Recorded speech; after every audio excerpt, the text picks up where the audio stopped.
Good day! I'm here at Melbourne. So, samahan niyo ako mag-run ng 5 kilometers sa South Wharf. Let's go!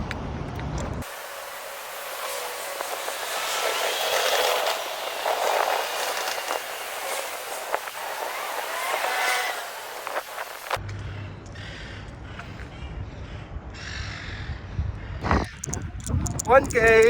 Let's go! 2K! Let's go!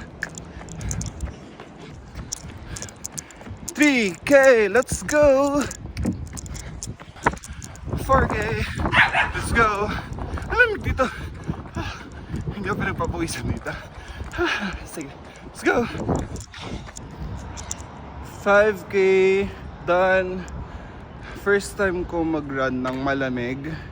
Hindi ako pinagpapawisan, but okay naman tayo. And first time ko rin mag-run sa outside our country. So expect me na sa lahat ng travel ko mag-run ako kasi ang saya. So ayan, see you next time. Let's go!